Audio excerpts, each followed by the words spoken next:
All right, so welcome to AS Algebra 2. We're going to start with Chapter 0. This is not in our book, and so that's why we call it Chapter 0. So this is on piecewise and absolute value functions. Piecewise functions are probably something that's new for you. So we're going to talk about evaluating and graphing those today.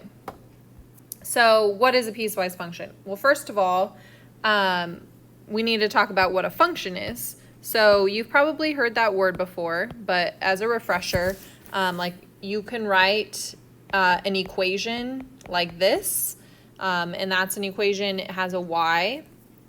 A function, the reason why we use this notation, this f of x, is that's our name for the function. So that way we could have a g of x or a h of x or whatever. This x is your input, so that's what you are putting into the function. So if I tell you to evaluate f of x, where I want you to evaluate f of 1, then I plug in 1 for x. So 2 times 1 plus 1 is 3. So f of x evaluated at x equals 1 is 3. That's the same as like what our y value is. So this is our output. So when we see a piecewise function, it looks like this down here. This is a piecewise function because it has two different pieces. It has an equation for a line here and then an equation for a line there. Okay, so when you learned about functions, when I graph a function, like say it was a quadratic, a function is going to have to pass like the vertical line test. So I can't hit that graph more than once. If I were to have this graph, that's not a function because it doesn't pass the vertical line test. So it hits the graph twice. It has two outputs for the same input. So that's not okay. That's why we have these restrictions, because I have these two different lines. So that means that I'm going to have lines that'll eventually cross. So maybe I have this line and this line, but I'm going to restrict the line to only be defined right here. So these are called our restrictions.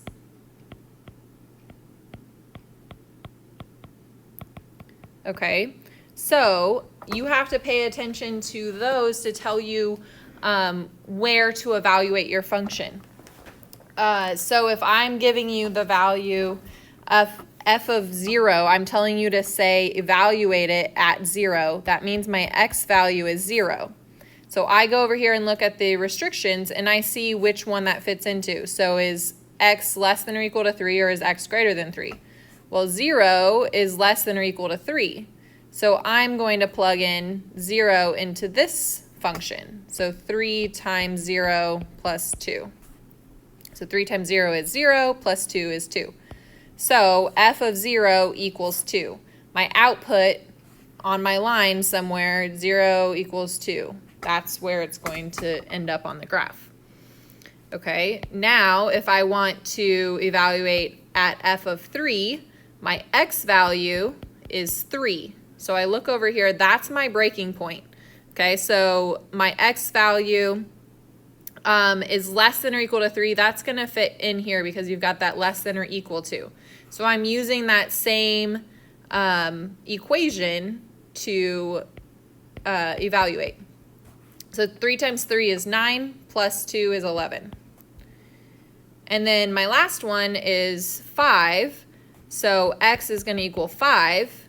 If I plug in 5 somewhere, I'm looking for where it's going to be true. So 5 is greater than 3. So I'm going to plug it into that x minus 1. So 5 minus 1 equals 4. So f of 5 is 4. So I use this equation when my x's are greater than 3. So that's how we evaluate, okay? So you have to look at the restrictions, plug in your x to the correct equation based on those restrictions. Okay, so let's take a look at what it looks like on a graph, okay? So when we plug in numbers. So I'm going to go to Desmos here. And maybe it's not going to let me. Okay, here we go. Okay, so here's my graph. So this is that same function. So I plugged in 0, I get 2. So these are all the same values that you saw. Okay. Now I plug in 3, that's up here at 11. Plug in 4, now it's at 3. Okay, so these are my two different lines. So if I looked back at 3x plus 2 and x minus 1. So you've got, oh, going to the wrong spot. And there it is. Sorry. So 3x plus 2 is over here, and x minus 1 is the one down below on the right. Okay. Now, there's a problem here. I have a hole in between 3 and 4. Okay. Now, I only thought about plugging in numbers that were whole, but is 3.1 bigger than 3? Is 3.2 bigger than 3? Yes, all of those numbers can be plugged in, and so we can't have that gap. Okay, so my graph should actually, whoops, here we go. So it should actually continue all the way down to here. So if my restriction is at 3, that means that 3.1, 3.2, 3.3, all of those should, this line should extend. So we see where this line is extending down here, okay? It should extend based on where that breaking point is. So that 3 is our breaking point, okay?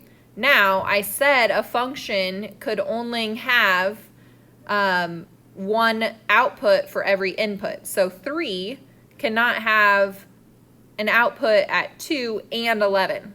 Okay, so I'm going to show you what we do to show that, but really that is not defined there. It's hard to see in this graph, but it's not defined. What I would do is I would put an open circle down there.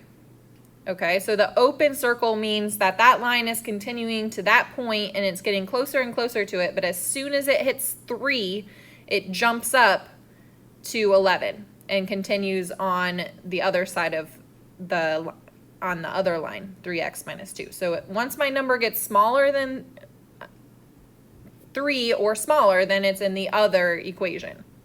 Okay, so this is an example of the graph. In our next video, I'm going to actually show you how to graph.